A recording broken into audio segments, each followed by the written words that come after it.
내 머리 숙여서 주님께 비는만 나무어 주님께 바치리까. 아멘.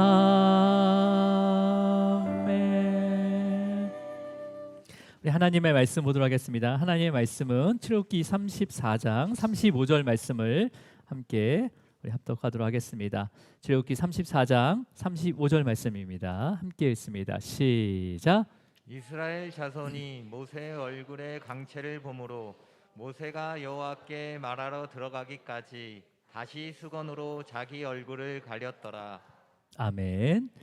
주님 감사합니다. 오늘도 귀한 예배를 통해서 주님의 말씀 앞에 우리를 세워주셨습니다. 주님 말씀을 통해서 주님 우리의 삶을 해석하게 하시고 또 믿음으로 또 한 걸음 한 걸음 걸어가게 하여 주시옵소서. 또 한 주 동안에 감사와 또 은혜가 있어서 또 감사함으로 또 드려진 또 예물과 또 시간과 또 물질과 또 재능들이 있습니다. 주님께서 또 흠양하여 주시고 또 특별히 물질이 쓰여지는 곳마다 주님의 나라가 세워지고 그 영혼들을 또한 주님께로 인도할 수 있도록 주님께서 역사하여 주시옵소서.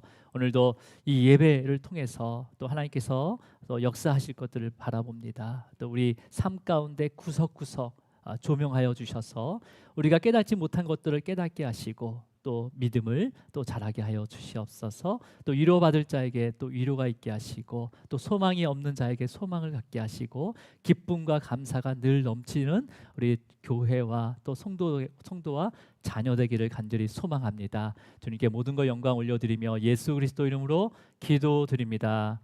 아멘.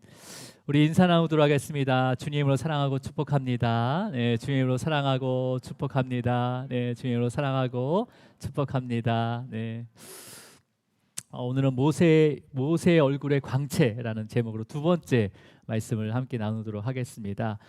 금송아지 사건 이후에 시내산에 다시 모세가 올라가잖아요, 그죠? 두 번째로 올라가는데, 근데 실제로 세 번째인데 공식적으로 두 번째로 다시 올라가게 되는데, 이제 40일 주야를 이제 먹지도 마시지도 않고 이제 하나님께서 친히 새긴 그 십계명 돌판 두 개를 가지고 내려오게 됩니다. 그럴 때 모세의 그러니까 모세의 얼굴 피부에 뭐가 나타났다고 돼 있습니까? 광채가 나타나게 됩니다.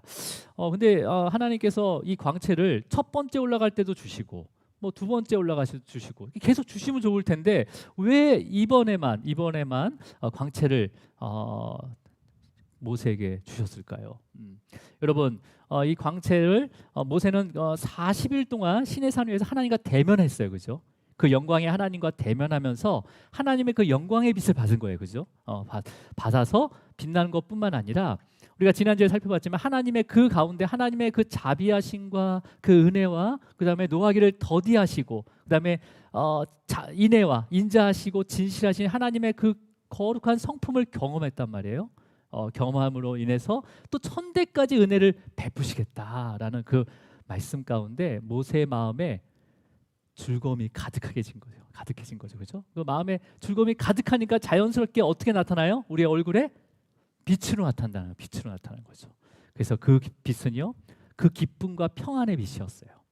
하나님께서 주신 기쁨과 평안의 빛이 우리의 모세 얼굴에 드러나게 돼, 광채로 드러나는 거죠. 여러분 이러한 기쁨과 평안의 빛이 여러분의 얼굴에 빛나기를 축복합니다. 자, 하지만 모세는 자신의 얼굴에서 그런 영광의 광채가 이렇게 나는지 깨달았습니까? 깨닫지 못했습니까? 깨닫지 못했습니다. 오히려 그 광채가 나는 얼굴을 알았을 때 수건으로 가리게 되잖아요, 그죠? 가리게 됩니다.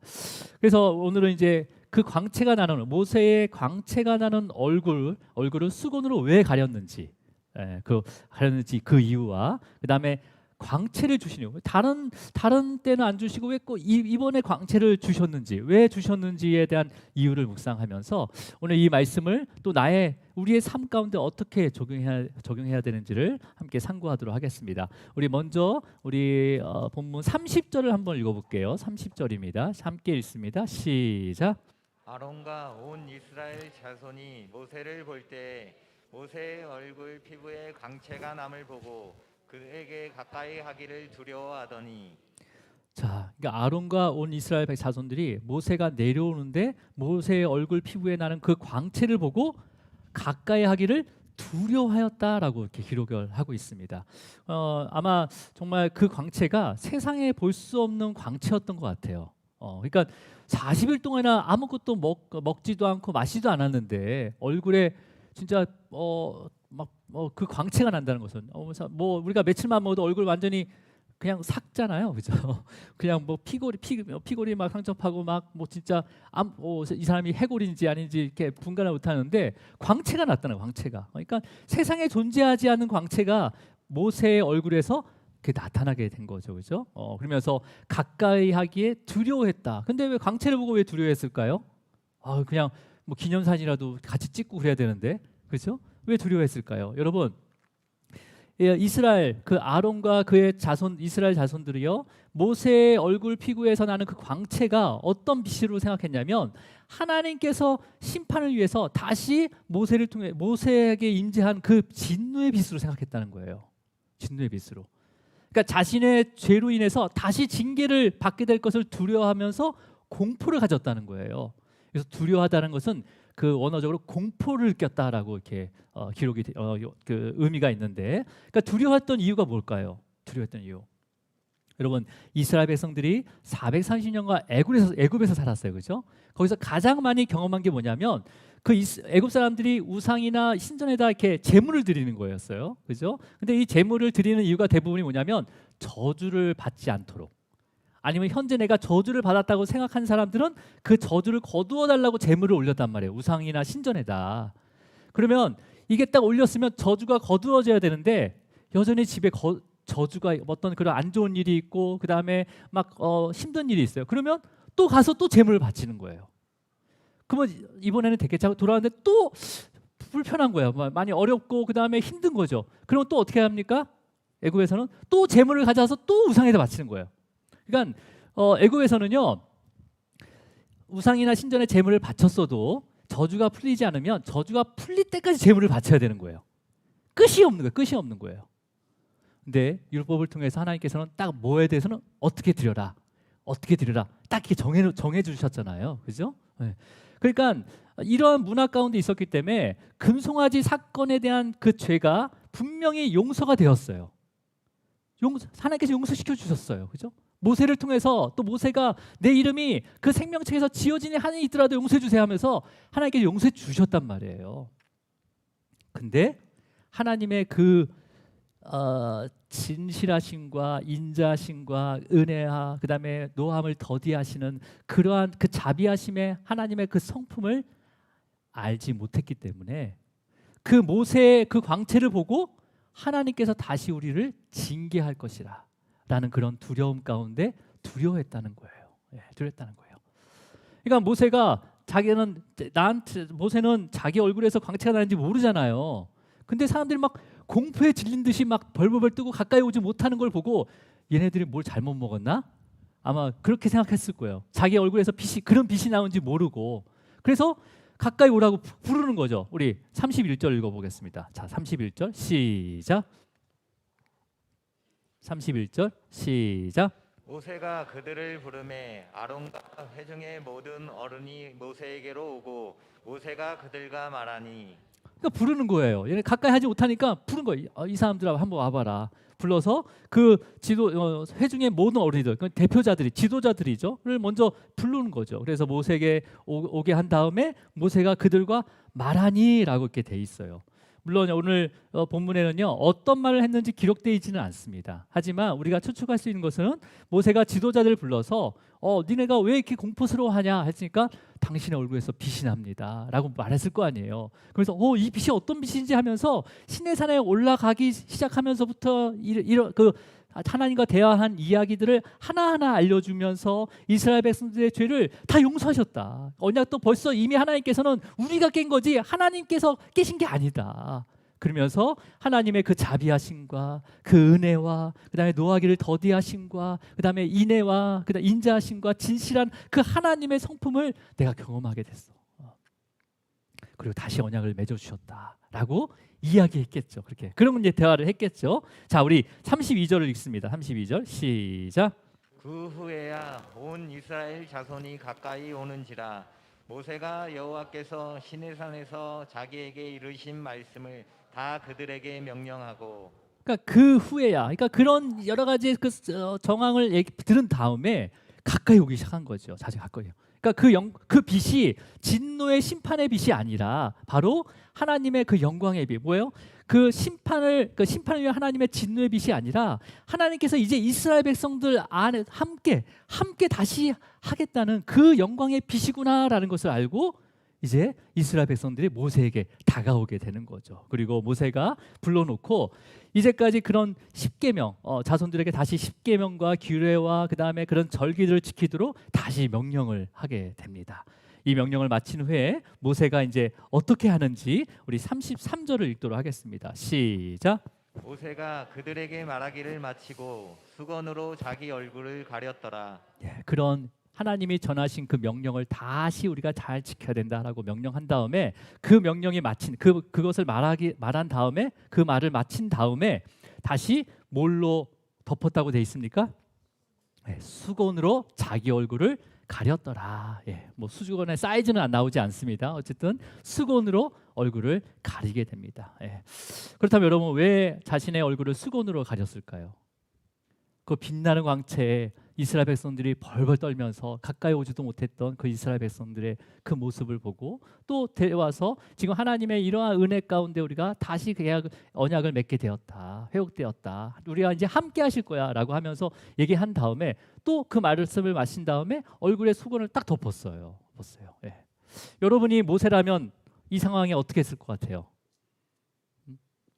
얼굴에 막 광채가 나요.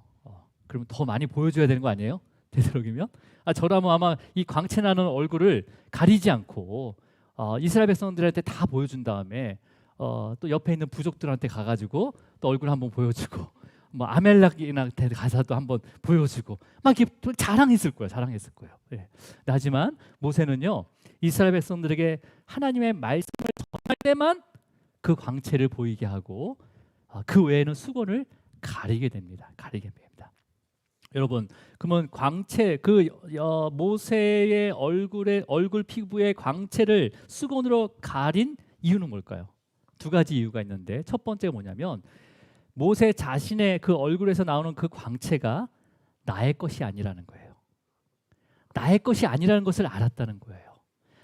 그 광채는 나의 것이 아니구나. 이것을 함부로 사용하면 안 되겠구나라고 알았다는 거예요. 여러분에게 주신 많은 재능과 은사와 그런 것들은요 우리 게 아니에요. 사실은요 우리에게 맡겨주신 거예요. 그래서 이것을 우리가 함부로 사용하면 안 되는 거예요. 하나님의 뜻 가운데 잘 사용해야 되는 거죠. 그러니까 여러분 그 근거절 이런 근거절이 바로 다음 절에 나오거든요. 우리 34절입니다. 34절 모세가 자기에서 나오는 그 광채가 나의 것이 아니라라는 것을 또 알게 된 그 근거절이 34절이에요. 시작. 그러나 모세가 여호와 앞에 들어가서 함께 말할 때에는 나오기까지 수건을 벗고 있다가 나와서는 그 명령하신 일을 이스라엘 자손에게 전하며. 자, 여기서 보면요 모세가 여호와 앞에 들어가서, 여호와 앞이라는 것은 지금 회막입니다. 그죠? 성막이 지어지기 전에 회막에서 항상 하나님과 이렇게 대화를 했어요. 그래서 하나님 앞에 그 회막으로 들어가서 하나님과 말할 때는 수건을 벗었습니까? 아니면 수건을 계속 가리고 있었습니까? 벗었어요. 예. 아마 이게 내 거라면 이게 수건을 안 벗을 수도 있었을 텐데 그걸 벗었어요. 벗었고 하나님과 말할 때는 수건을 벗고 있다가 다시 나와서 그 명령하신 일을 이스라엘 백성들에게 이제 전하게 되는데 이때 수건을 벗는지 안 벗는지 우리 본문 35절을 한번 읽어볼게요. 35절 시작. 이스라엘 자손이 모세의 얼굴에 광채를 보므로 모세가 여호와께 말하러 들어가기까지 다시 수건으로 자기 얼굴을 가렸더라. 자, 이 본문 35절 본문이 사실 그 논쟁이 있는 본문이 그러니까 약간 난해한 본문이에요. 그러니까 수건을 가리는 그 시점이 하나님한테 나올 때 다 가렸냐, 아니면 말씀을 전할 때만 가리지 않고 나머지는 가렸냐? 뭐 여러 가지의 그런 이 보는 관점에 따라서 이 모세가 그 얼굴의 광채를 그 수건으로 언제 가렸는지 다른 해석들이 나옵니다. 근데 우리는 이 앞뒤 문맥으로 쭉 봤을 때 분명한 것은요.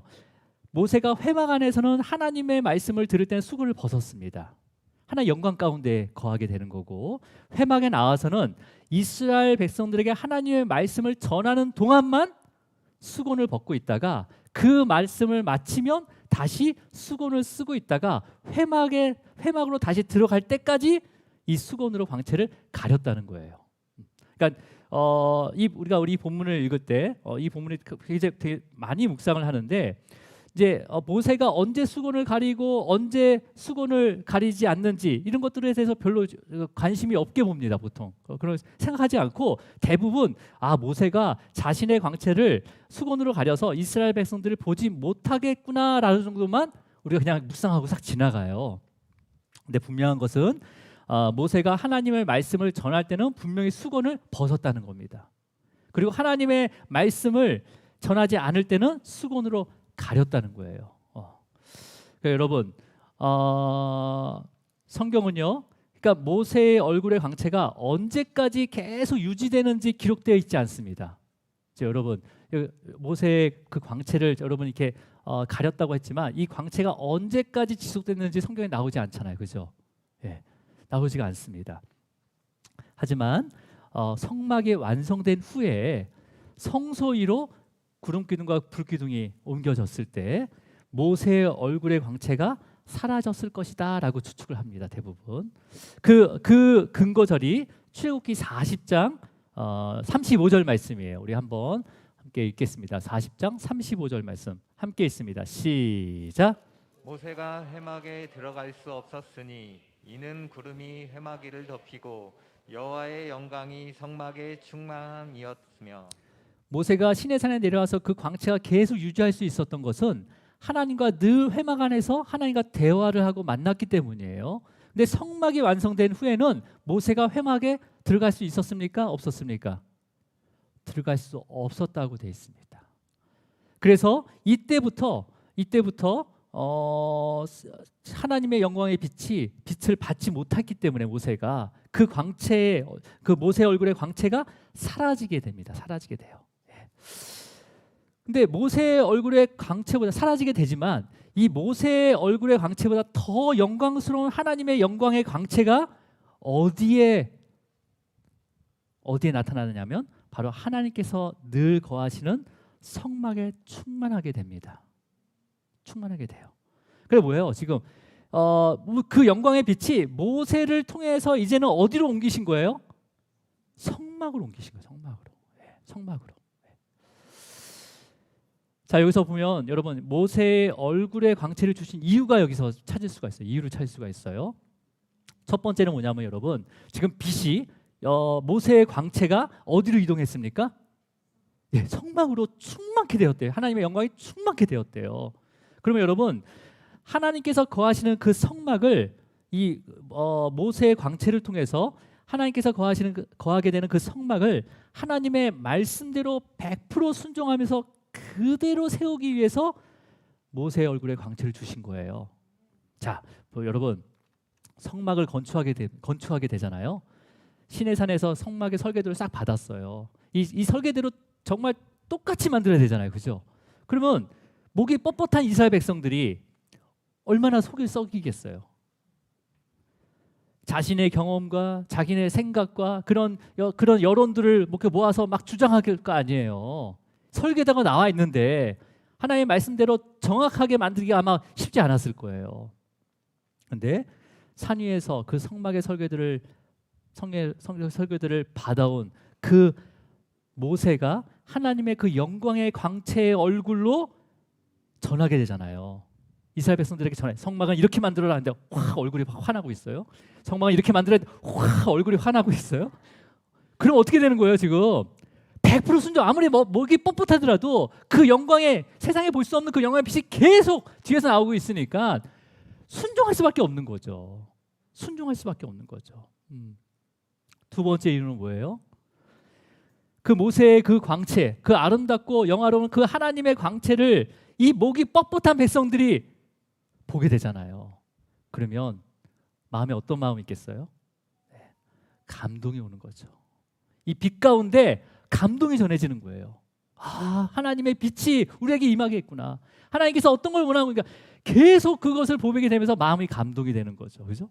감동을 시켜서 성막의 재료로 쓰일 예물들을 자원하게 드릴 수 있도록 그 광채를 모세의 얼굴에 허락하신 거예요. 예. 그 말씀이 35장 21절 말씀이에요. 21절 말씀. 자, 함께 읽습니다. 시작. 마음이 감동된 모든 자와 지원하는 모든 자가 와서 회막을 짓기 위하여 그 속에서 쓸 것을 위하여 거룩한 옷을 위하여 예물을 가져다가 여호와께 드렸으니.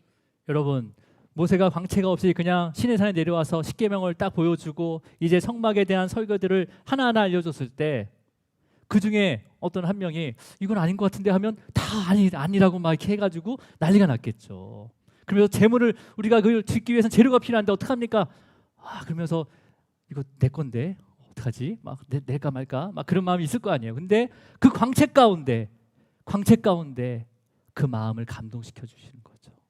그래서 그 나에게 맡겨주신 모든 소유와 그런 것들을 자원해서 드리게 되는 거죠. 그 마음의 감동을 받은 자들은 자원해서 드리게 된단 말이에요. 자원해서. 예. 그러니까 회막에 쓸 수 있는 모든 것들을 자원해서 드린 것뿐만 아니라 이제는 자기가 헌신해서 직접 세마포나 그다음에 대제사장 옷을 직접 헌신해서 짜는 거죠. 예. 만들어내는 거죠. 예. 여러분, 지금도 모든 교회는, 지상의 모든 교회는 100%의 순종과 자원하는 마음으로 세워지고 있습니다. 예? 그냥 세워지는 게 아니에요, 여러분. 예. 100%그 순종하심과 자원하는 마음으로 세워지는 거예요. 그건 내가 세우는 게 아니라 감동을 주셔서. 예. 우리가 여러분이 가지고 있는 거 어떻게 주님 앞에 드릴 수 있어요? 못 드려요.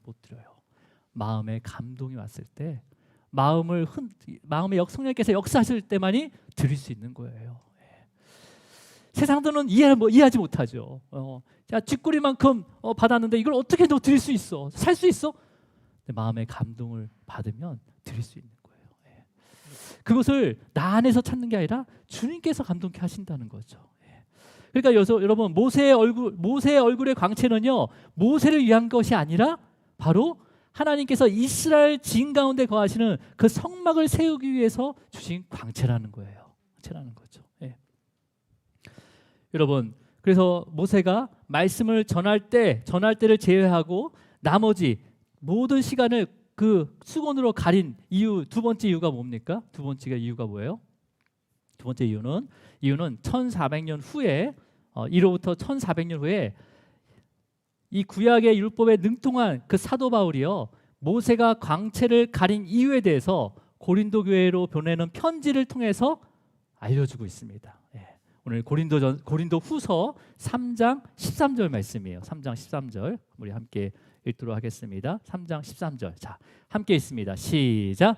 우리는 모세가 이스라엘 자손들에게 장차 없어질 것에 결국을 주목하지 못하게 하려고 수건을 그 얼굴에 쓴 것 같이 아니하노라. 그러니까 사도 바울은 모세가 자신에게 비춰지는 이 얼굴의 광채는 영원하지 않을 것이라는 것을 알았다는 거예요. 모세가. 그래서 이 목이 뻣뻣한 이스라엘 백성들 앞에서 이 모세의 그 광채를 가리지 않는다면 결국은 하나님의 말씀에 집중하지 않고 어떻게 하겠습니까? 금송아지를 맞는 것처럼 바로 모세를 신격화할 수 있는 가능성이 많았기 때문에 오직 하나님의 말씀을 전할 때만 광채를 보이고 그 외의 모든 시간은 수건으로 광채를 가렸다라고 사도 바울이 설명을 하고 있습니다. 여러분, 나중에 모세가요, 이제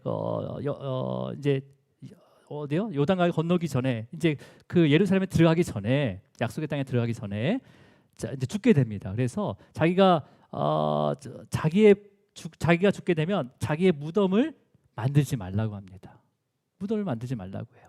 왜냐하면 이 무덤을 신전처럼 또 이스라엘 백성들이 숭배할까봐 염려해서 죽기 전에 나를 위해서 무덤을 만들지 말라라고까지 명령을 하게 됩니다.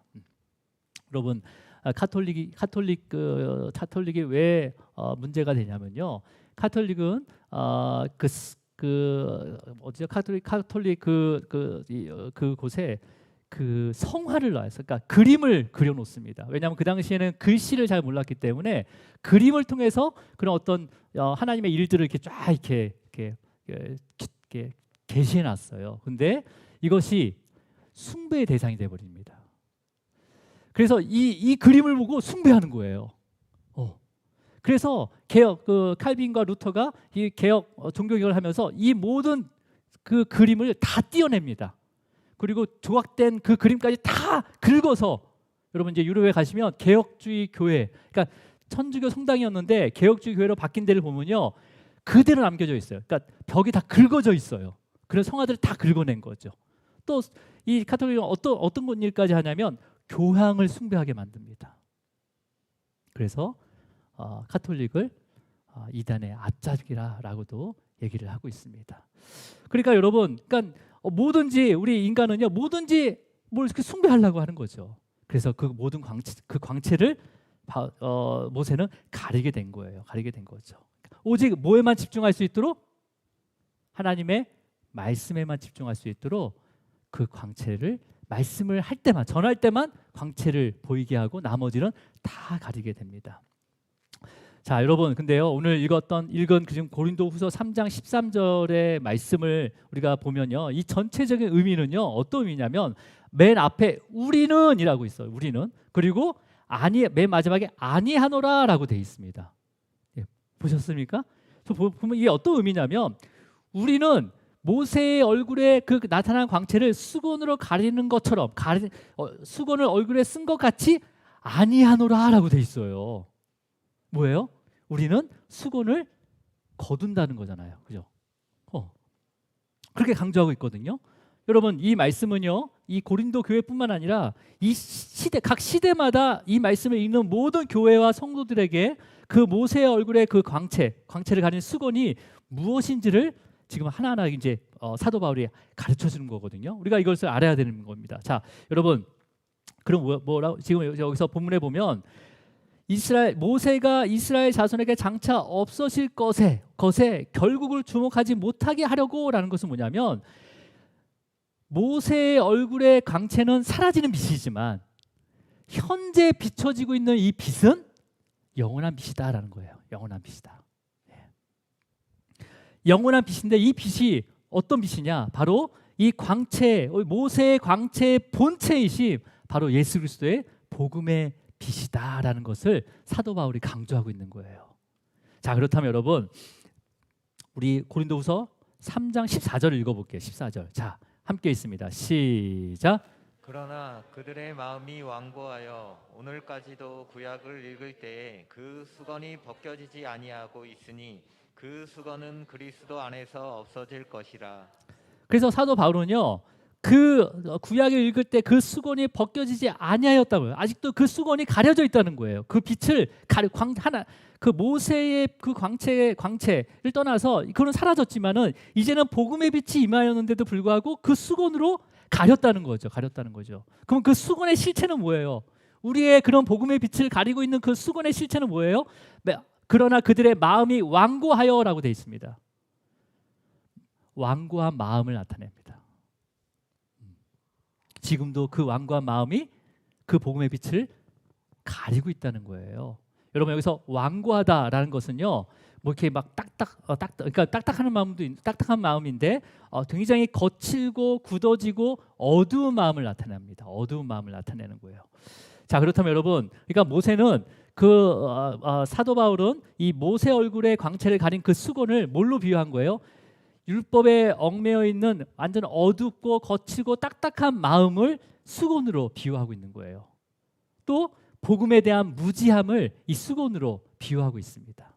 그렇다면 여러분, 이 수건이 오늘날까지 벗겨지지 아니하고 있다고 하는 거예요. 벗겨지지 아니하고 있다. 그러면 오늘까지 우리 안에 그런 수건들이 있다는 거잖아요. 그죠? 우리 안에 있다는 거잖아요. 딱딱하고 돌처럼 딱딱하고 굳어지고 어두운 마음이 우리 안에 있다는 거예요. 그래서 성도들에게 비추는 그 복음의 빛, 그 복음의 빛을 가리고 있다는 거죠. 가리고 있다는 거죠. 예. 그렇다면 여러분, 돌처럼 굳어지고 거칠고 딱딱하고 어두운 마음은 어떤 마음일까요? 어떤 마음일까요? 여러분은 어떤 마음인 것 같아요? 여러분한테 그런 완고한 마음이 있습니까? 있는 것 같아요? 없는 것 같아요? 예, 없진 않을 거예요. 그죠? 없진 않을 거예요. 어떤 마음일까요? 여러분, 여기서는 구약을 읽을 때 그 수건이 벗겨지지 아니었다는 것은 뭐냐면 그 율법의 진정한 의미에 대해서 진정한 그런 목적을 생각하지 않는다는 거예요. 그리고 생각하지 않고 오직 그 율법의 잣대를 가지고 판단하고 정죄하는 마음이 바로 굳어지고 거칠어지고 딱딱하고 그 다음에 어두운 마음이라는 거죠. 사도 바울이 얘기하는 거예요. 예. 여러분, 율법 안에서도요, 분명히 죄를 깨닫는 자는 성막에 들어와서 죄사함을 받을 수 있도록 하셨어요. 그죠? 율법 안에도 있잖아요. 그게요. 그렇다면 여러분, 우리가 죄를 정죄하는 것이 아니라, 죄를 판단하는 것이 아니라, 그러면 그가 말씀을 듣고 죄를 깨달을 수 있도록 성령님께서 역사해 달라고 기도하는 게 우리의 사명이라는 거죠. 그죠? 굳은 마음, 우리의 거칠고 굳은 마음, 그 수건이 어떻게 가려져 있냐면 그렇게 가려져 있다는 거예요. 그러면 여러분, 내가 판단하고 정죄하는 거, 물론 그것도 필요할 때가 있어요. 근데 여러분, 내가 판단하고 정죄하려고 한다면 드러나는 죄, 그러니까 드러나는 죄는 판단하고 정죄할 수 있어요. 분명히 드러나는 죄는. 근데 드러나지 않는 죄에 대해서는 어떻게 할 거예요, 여러분? 내가 정말 그들을 어떻게든 돌려놔야 되겠다. 내가 정말 돌이키도록 만들어야 되겠다. 너무 감사한 거죠, 진짜. 먼저 기도하시기 바랍니다. 그 영혼에 성령께서 역사할 수 있도록. 예. 보이는 걸 그렇게 판단하고 정죄할 수 있어요. 근데 보이지 않는 죄는 어떻게 할 거예요?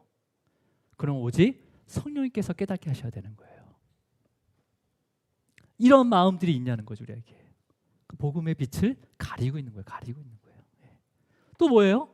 또 복음에 관련된 이야기들을 많이 듣습니다. 우리가 뭐 선교라든지 전도라든지 뭐 우리가 어떻게 양육을 해야 된다, 다음 세대를 어떻게 해야 된다. 오늘 이런 YTS 영 리더 발음이 아니라 영 리더 트레이닝 스쿨 이런 걸 딱 들으면 마음에 내가 뭘 도와주지 막 감동이 막 와야 돼요. 뭐 느껴져야 돼요. 근데 느껴지지 않고 관심이 없는 거예요. 예. 회물 왜 이렇게 비싸지? 자신의 삶과 상관이 없는 것처럼 불평하거나 부정적으로 생각하는 마음, 이게 바로 수건으로 가려져 있는 거예요. 여러분, 이 마음이 하나님을 믿지 않는 자들의 마음이 아니라는 거예요. 지금 사도 바울은 고린도 교회에 있는 성도들에게 얘기하는 거예요, 이거를요. 그러니까 지금 성도들에게 이러한 가려져 있는 수건들이 있다는 거죠, 우리에게. 있다는 거죠. 예. 여러분, 이 얘기를 믿지 않는 사람한테 백날 얘기해도 전혀 상관없어요. 그런 사람들은요. 근데 지금 고린도 교회 사도 바울이 분명히 얘기하는 거예요. 너의 마음 가운데 가려지는 수건들이 있냐, 복음의 빛을 가리는 수건이 있느냐 물어보는 거죠. 이거를 이제 걷어내야 된다는 거예요. 걷어내야 된다는 거죠. 우리가 중요한 교리에 대해서 설교를 듣게 되면 설교를 들었는데 이것은 이러한 깨달음에 대한 기쁘지 않고 정말 또 이해하려고 하지 않는다. 이것도 막 가려져 있는 거, 수건으로. 또 찬양이나 기도할 때 어떤 뜨거운 그런 마음이나 어떤 갈급함이 없다면 이것도 수건으로 우리가 가려져 있는 거죠. 예. 여러분, 이렇게 하나님의 영광스러운 그 복음에 대해서 들으면서 정말 우리가 마음 가운데 감동이 없다면 수건이 우리의 마음을 덮고 있는 거라는 것을 여러분 깨달으시기 바랍니다. 그죠? 예. 하지만 사도 바울은요, 이 수건이 그리스도 안에서 없어질 것이라고 선포하고 있어요. 그리스도 안에서 없어진대요, 이 수건이요. 이 없어진다는 것은 무력하게 만든다는 거예요. 아예 소용없게 만든다는 거죠. 소용없게 하고 무효로 만든다는 의미거든요. 자, 바울이 어떻게 또 다시 강조하는지 고린도후서 3장 16절 말씀이에요. 자, 함께 있습니다. 시작. 그러나 언제든지 주께로 돌아가면 그 수건이 벗겨지리라. 바울이 그래요. 그러나 언제든지 주께로 돌아가면 그 수건이 벗겨지리라 라고 선포를 합니다. 예. 여러분, 우리에게 이러한 마음들이 조금이라도 있다면 언제든지 주께로 돌아가시길 바랍니다. 예. 말씀을 듣고 주께로 돌아가면요, 이 말씀을 듣고 주께로 돌아가면 그 수건이 벗겨집니다. 복음이 섞여져요. 수건이 벗겨질까가 아니라 반드시 벗겨집니다. 반드시 벗겨지는 거예요. 여러분 근데 여기서 돌아가면이라고 돼 있어요. 돌아가다라는 동사는요 능동태예요. 능동태. 그러니까 내가 가는 거죠. 내가 능동태면 내가 가는 거예요. 근데 돌아가면 내가 주님께로 돌아가면 하고 조건문으로 또 돼 있어요. 그러니까 내가 얼마든지 선택할 수 있는 거라고 생각할 수 있죠. 그죠? 조건이니까 내가 가면 내가 선택하는 거잖아. 내가 가든 안 가든 내 선택이야 라고 생각할 수 있다는 거죠. 능동태로도 서였으니까 내가 하는 거예요. 내가 하는 거예요. 여러분 근데 그렇지만은 이 수건이 벗어지리라 라는 믿음으로 돌아가는 거예요. 수건이 벗어지리라는 그 믿음 가운데 돌아가는 거예요. 그렇기 때문에 여러분 내 힘으로 돌아가는 게 아니에요. 내가 선택하는 게 아니에요. 그 수건이 벗어지라는 그 믿음을 주셔서 그 믿음 가운데 돌아갈 때 수건이 벗겨지는 거예요. 그죠? 그러니까 그 삼위 하나님께서 함께 역사하시면서 우리 심령 가운데 함께 역사하시면서 먼저 믿음을 주십니다. 그리고 그 믿음을 주시고 또 믿게 하셔요. 그리고 돌아가도록 만드시는 거예요. 예. 여러분 아이들 걸음마를 배우기 전에는 일어나야 되잖아요. 그죠? 일어나는 연습을 해요. 그러니까 어디를 뭐 잡고 일어나는 거죠. 막 어디 뭐든지 어쨌든 자기 키와 비슷하면 만만해요. 그냥 무조건 잡고 일어나는 거죠. 이렇게 일어난 다음에 걸음이 시작되거든요. 근데 요즘 보니까 아주 새로운 장난감이 많더라고요. 저도 깜짝 놀랐어요. 저희 때는 없었거든요. 예. 있었어도 뭐 안 사줬죠 뭐. 근데 어떤 거냐면 아이들이 일어설 수 있도록 뒤에다 막 고무줄을 막 여러 개 달아가지고 이렇게 위에다 이렇게 매달아가지고 이렇게 일어설 수 있게 만드는 거예요. 네, 그런 거 보셨어요? 네. 그러니까 아이들이 서 있을 정도로 이렇게 줄을 좀 끄집어 당겨가지고 다리가 펴지게 만드는 거죠. 그러니까 아이는 마치 자기가 일어선 것처럼 이렇게 방방 뛰어서 이렇게 다니는 거예요. 이렇게 그 자리를. 그러니까 그렇게 해놓고 엄마 아빠 뭐 할머니 할아버지 다 손뼉 치면서 야 잘한다 우리 아기 잘한다 잘 섰다 막 이렇게 칭찬하잖아요. 그죠? 예. 사실 일어설 수 있도록 한 건 누구예요? 그 아이. 일어설 수 있도록 모든 환경을 만들어 놓고 그냥 고무줄까지 달아가지고 딱 당겨가지고 딱 일어서게 만든 건 누가 만든 거예요? 예, 부모님이 만든 거잖아요. 예. 지금 그렇게 하신다는 거예요. 우리가 수건을 벗기는 것 같지만 다 벗길 수 있도록 그 자리까지 다 하나하나 인도해 주신다는 거죠. 그리고 이걸 벗으니까 정말 잘했다. 너 믿음 너무나 훌륭하다. 칭찬해 준 거랑 마찬가지라는 거죠. 여러분 말씀을 일단 정리하도록 하겠습니다. 하나님과 대면한 그 모세는요. 그 얼굴에 광채가 났어요. 그렇죠? 그리고 수건으로 가릴 수 있었어요. 하지만 주님의 그 영광의 빛은요. 얼굴만 빛나는 것이 아니라 어떤 것으로도 가릴 수 없는 영광의 빛으로 우리를 비춰주십니다. 예. 심지어는 주님이 입고 있는 그 옷, 수건으로 가리면 빛이 안 나왔잖아요. 근데 주님이 입고 있는 옷 자체가 다 빛나버리는 거예요. 다 완전히 휘어져 버리는 거죠. 그것을 베드로와 야고보와 그의 형제 요한이 목격을 하게 됩니다. 변화산의 사건이에요. 그게 바로 우리 마태복음 17장 2절 말씀이에요. 그 빛나는 주님의 모습을 직접 목격해요. 자, 한번 읽어볼까요? 시작. 그들 앞에서 변형되사 그 얼굴이 해같이 빛나며 옷이 빛같이 휘어졌더라. 여러분 보시면 그들 앞에서 변형되었대요. 하나님께 변화가 된 거죠. 그 하나님의 주님의 얼굴이 해같이 빛나고 옷이 빛과 같이 휘어졌다고 표현을 하고 있습니다. 여기서 보면 해같이 옷이 빛과 같이 할 때 이 같이라는 것은 똑같다는 우리 한글말로는 똑같다는 말인데 헬라적 의미는 뭐냐면 뭐뭐만큼 더라는 의미를 가지고 있습니다. 그러니까 이것을 적용하면 어떻게 하냐? 해만큼 더 빛나고 그 다음에 그 옷이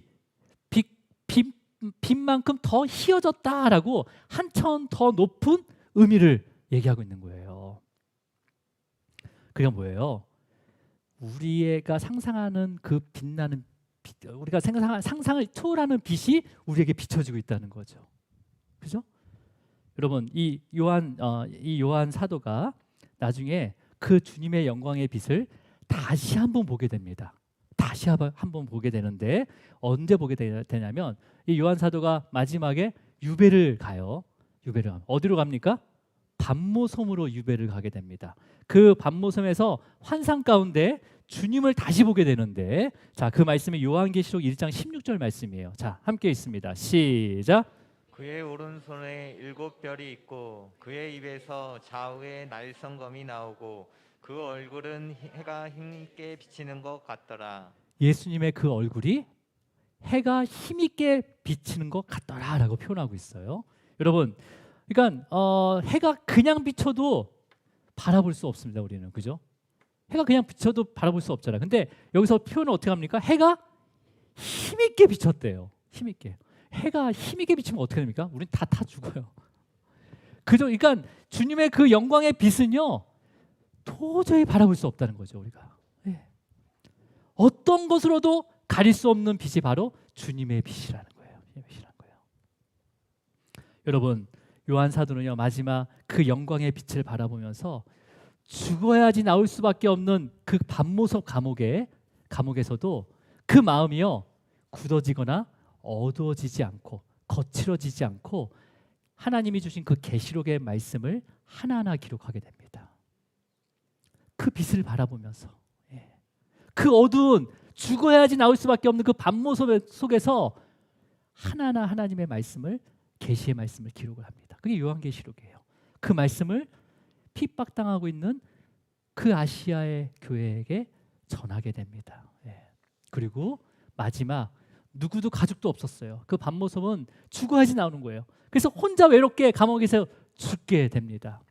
그게 죽게 되지만 그 요한의 영은요, 그 영은 해만큼 더 빛나고, 그 다음에 그 옷은 빛만큼 더 희어져서 주님의 그 부활의 영광에 참여하게 되었습니다. 여러분, 이러한 영광에 참여하시기 바랍니다. 예. 여러분, 스데반 집사도요, 이 영광의 빛을 봤어요.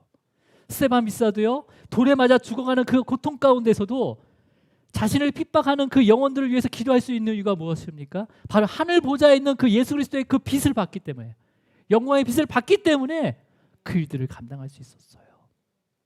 여러분, 사도 바울이요, 사도 바울 자신도 완전히 수건에 덮여진 삶을 살았어요. 어떤 수건이었습니까? 그 율법을 가지고 오히려 그리스도인들을 정죄하고 잡아 가두기 위해서 어디까지 갑니까? 자기가 스스로 다메섹까지 가요. 근데 그 가는 도중에 빛을 만나게 되죠. 누구의 빛입니까? 바로 주님의 그 영광의 빛을 만나게 돼요. 그래서 눈이 완전히 멀어지는 거죠. 얼마나 그 빛이 강했으면 눈이 완전히 멀어지는 거예요. 예. 그렇게 앞을 보지 못했지만 그때 복음을 가렸던 바울의 모든 수건들이 벗어지게 됩니다. 벗어지게 되는 거예요. 그래서 여러분, 사도 바울이요, 아까 그리스도 안에서, 그 수건은 그리스도 안에서 벗어지리라 라고 담대하게 말할 수 있었던 거예요. 왜? 자기가 경험했으니까. 주님의 그 빛을 바라보니까 그 빛을 통해서 나의 모든 수건이 벗어진 걸 알았거든요. 그 주님의 빛이 임하여야지만이 우리 모든 수건에서 벗어지게 됩니다. 벗어지게 되는 거예요. 여러분, 오늘 우리 안에 돌처럼 굳어지고 어둡고 그 다음에 거친 마음이 있다면 주님의 영이신 그 성령님께서 조명하셔서 믿음으로 돌이킬 수 있기를 기도하시길 바랍니다. 예, 기도하셔야 되는 거예요. 매일매일 기도해야 되는 거죠. 우리의 거친 마음은 늘 드러나, 늘 있게 되거든요. 늘 있게 되거든요. 어두운 마음이 늘 생기거든요. 그래서 우리가 평생 그 주님의 영이신 바로 성령님의 인도함을 받으셔야 됩니다. 인도함을 받으셔야 되는 거예요. 그리고 우리 가운데, 그 인도함 가운데 우리 가운데 계신 그 예수 그리스도, 영광의 빛 대신 그 예수 그리스도를 믿음의 눈으로 끝까지 바라보시길 바랍니다. 우리가 주님의 그 영광의 모습을 바라봤을 때 너무 기쁜 거죠. 너무 기쁜 거죠. 나의 삶의 어떠한 상황 가운데서 그 영광의 빛을 바라보는 자는요, 우리를 자유케 하십니다. 자유케 하세요. 예. 그리고 마지막 그 부활의 왕광에 모두 참여하는 우리 성도들과 자녀 되기를 주님으로 축원합니다. 기도하시겠습니다. 하나님 아버지, 감사와 찬양과 영광을 받아 주시옵소서. 모세가 자신의 그 얼굴에 나타난 그 광채를 가린 이유와 또 모세에게 광채를 나타나게 하신 이유를 또 말씀을 통해서 알게 하셨습니다. 주님, 우리에게는 어떠한 빛도 낼 수 없습니다. 우리 안에는 어떠한 선함과 어떠한 빛도 없음을 고백합니다. 주님이 그 영광의 빛이 우리의 삶 가운데 조명하여 주셔서 그 조명한 가운데 우리의 믿음을 자라게 하시고 그 믿음 가운데 우리의 모든 삶을 주님께 돌이킬 수 있도록 성령께서 인도하여 주시옵소서. 주님, 주님보다 더 사랑한 것이 있다면 또 내려놓을 수 있도록 믿음을 주시고, 주님이 그 주신 빛이 날마다 나의 삶을 통해 또 바르게 비춰줄 수 있도록 인도하여 주시옵소서. 주님의 몸된 교회를 더 사랑하게 하시고 또한 헌신할 수 있는, 자원할 수 있는 마음을 허락하여 주셔서 주님께서 계획하신, 주님께서 원하신 삶을 우리가 믿음으로 살아가게 하여 주시옵소서. 우리 안에 내재하신 주님의 그 영광의 빛이 우리의 굳어지고 어두운 마음으로 또한 아버지 주님의 그 복음의 빛이 가려지지 않도록 성령께서 역사하여 주시고 믿음 지켜 주시옵소서. 말씀을 더 가까이 하시고 또 그 말씀을 통해서 빛 대신 주님과 친밀한 교제와 또 주님의 그 거룩한 성품을 닮아가기를 소망합니다. 주님, 우리를 인도하여 주시옵소서. 나를 구원하신 참되신 예수 그리스도의 이름으로 기도드립니다. 우리 다 함께 일어나셔서 우리 찬양하도록 하겠습니다.